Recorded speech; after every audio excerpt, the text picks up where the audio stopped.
पीछे नोड़े थोड़ा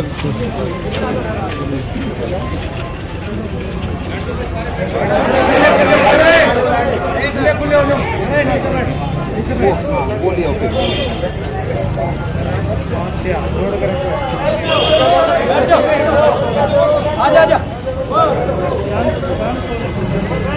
आपसे हाथ जोड़कर रिक्वेस्ट है। यूथ है, परमात्मा ने प्यारा हो गया इस नगरी ने और बचा दो। इनके हौसले इतने बुलंद हैं। ये कच्चा में ये अंड है, ये साहब खड़े, साहब से भी मिल लिया मैं 10 में, इसी साहब से भी पहले मिले थे, आपसे पहले थे सर। ये ना तो कोई बात मानते, इसको रात में 8 बजे तेल गिर के जिंदा जला दिया कि सर हमारे पास क्या बचा है, वो बता। और उसका इतना हौसला है, वो वीडियो में क्या कह रहा है, इतनी गहना है कुछ भी नहीं बता सकता। समाज में सीधा सीधा जातिवाद फैलाया जा रहा है। एक यहाँ एक आदमी है उससे ही रिक्वेस्ट है प्रशासन के भी, हमने पता सर हाथ बंधे हुए हैं, सरकार कभी मौन बैठी है। सरकार के लिखे या सारी पब्लिक मर जाओ, वे अपने चंडीगढ़ एशिया में बैठे हैं, उनने हमारे से कोई मतलब नहीं। जैसा आप लास्ट में हमारा गोडा नवाना जाएंगे, रात नवाना जाएंगे, इसके अलावा कुछ नहीं है। बलात्कार यहाँ लग रही थी, लड़की यहाँ से लग रही, गांव की बहु बेटी का आप दोनों जिले के प्रमुख हैं। सर आपसे एक रिक्वेस्ट है, आप एक दिन का टाइम लो, हमारे एरिया से हटा लो, 4 दिन का लो सर, मेरे वहाँ से हटा दो, मुझे नहीं बेरा चाहे कितने बैठा दो। आप एक बार जाके देखो, खुले में सोच कर कभी गांव के बीच में आ गए पार्क स्टेडियम। दोनों जिले के प्रमुख आप खड़े हैं, आपका सुरक्षा का दायित्व है और प्रशासन देखने का भी। हमारे यहाँ स्थानीय प्रशासन के अधिकारी खड़े हैं। इतनी यह संवेदनशील सरकार हमने नहीं देखी, अधिकारियों को भी पंगु कर दिया। आज ये पहली घटना नहीं है। आप यहाँ आए हो, हमारे साथ इतनी जाती हुई है और आपकी गुस्सा भी इतना है। आप 72 घंटे में रिक्वेस्ट है कि उस गांव से आदमियों को हटा दो। अब असहनीय हो चुका है। सरकार के टाइम पे सरकार को भी बता देंगे, लेकिन निवेदन ये है कि वहाँ से आदमियों को हटाओ। सहन नहीं हो पा रहा, ना खेत जा पा रहे हैं लोग, और ये हालात अब आज से पहले भी कई बार वारदात हो रही, लोगों ने घर में दबा लिया भाई झगड़ा नहीं हो। हमारे रास्ते बंद कर दिए गए हैं, ना खेत जा सकते हैं, और सरेआम ये नशा करके दारू पी के ट्रैक्टर को लेके बाजार में भी एक वारदात हुई थी। एसडीएम साहब जिम्मेवार है, सरेआम डकैती डाली थी। लोग अगर जागरूक नहीं होते तो वहाँ गोली मार दी गई थी। शहर के लोगों ने सहयोग भी किया, प्रशासन का।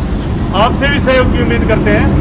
इनको या तो आप लोग समझाओ या सरकार को हिदायत दो, पानी सर से ऊपर जाने को हो गया।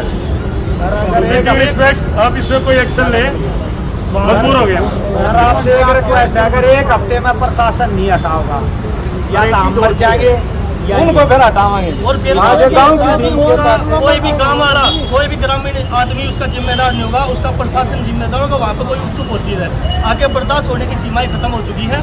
आगे आप जानो, वे जाने, सरकार जाने, प्रशासन जाने, हमारा उसमें कोई भी दोष नहीं होगा। ना कोई भी परिवार में एक आदमी कमा के खवाने वाला था, ड्राइवरी करके, जो याद राम में प्यारा होगा। एक बार आपको अपनी मांग बता देता हूँ, एक बार सुन लो, उसके बाद मैं आपको वहाँ के लिए बताई दिया हमने, हमें वहाँ पे खाली चाहिए किसी भी कीमत पर चाहिए।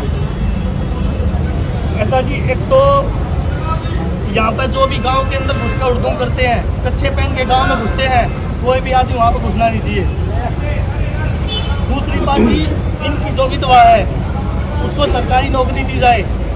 6-7 साल का लड़का है, उसकी पढ़ाई का खर्चा सरकार उठाए। इनका कोई भी कमाने वाला नहीं है जी, इनकी विधवा है और उसको मुआवजा दिया जाए आर्थिक तौर पे मजबूत करने के लिए। अब ये बताइए कहाँ से कमाई खिलाएगी इसको, जब तक नहीं होगा। और कसार गांव की प्रीति से कम 3 किलोमीटर बाहर तक कुछ नहीं होना चाहिए। ये हमारी मांगे हैं। इनको कहीं भी समय, कहीं भी दो चीज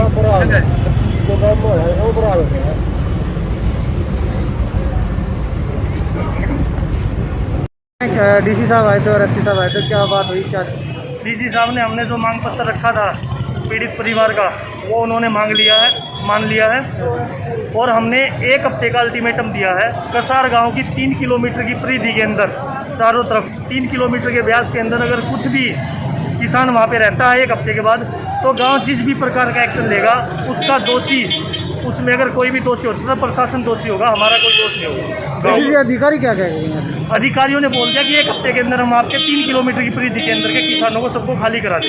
पीड़ित परिवार को क्या? पीड़ित परिवार को हमने मुआवजे की मांग की है, उनकी विधवा के लिए सरकारी नौकरी की मांग की है, उनके जो पीड़ित बच्चा 6-7 साल का जो बच्चा है उसकी पढ़ाई के खर्चे के उठाने के लिए मांग की है।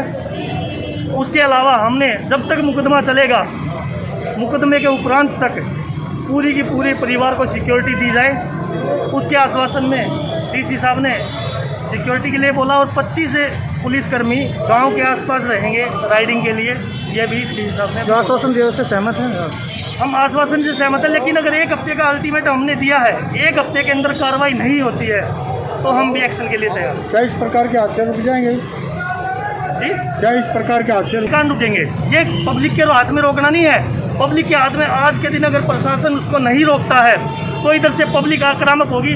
तो आज आपके सामने जो चीज़ है, जाम खोल दिया गया, अंजाम बहुत बुरे होंगे और मेरे ख्याल से जो जाम लगाया गया था दिल्ली रोहतक रोड पे खोल दिया गया। हम दिल्ली रोहतक रोड पे हमने जो जाम लगा था हम खोलने की तैयारी कर रहे हैं और सबको लेकर के जा रहे हैं। देखिए, किसान के बर्न का केस आया था जिसमें कल रात उनको एडमिट किया गया था और उसमें जब पता चला कि कुछ लोग अन्य लोग इन्वॉल्व हैं इस केस में तो 307 में जो है इसकी FIR दर्ज कर दी गई थी। आज उनकी बड़ी दर्दनाक मौत हुई है और उसके बाद ये 302 में कन्वर्ट हो गई है। कुछ लोगों को चिन्हित किया गया है, इन्वेस्टिगेशन कर रहे हैं डीएस के साथ। केस से रिलेटेड डिटेल्स जो है वो आपके साथ शेयर कर रहे हैं। देखिए, परिजन की जो मांग है कि दोषियों को पकड़ा जाए तो उसमें कार्रवाई चल रही है और बहुत जल्द ही दोषी जो है वो पकड़े जाए। और इसमें जो 2 भाई ने आरोपी है वो जीव भी।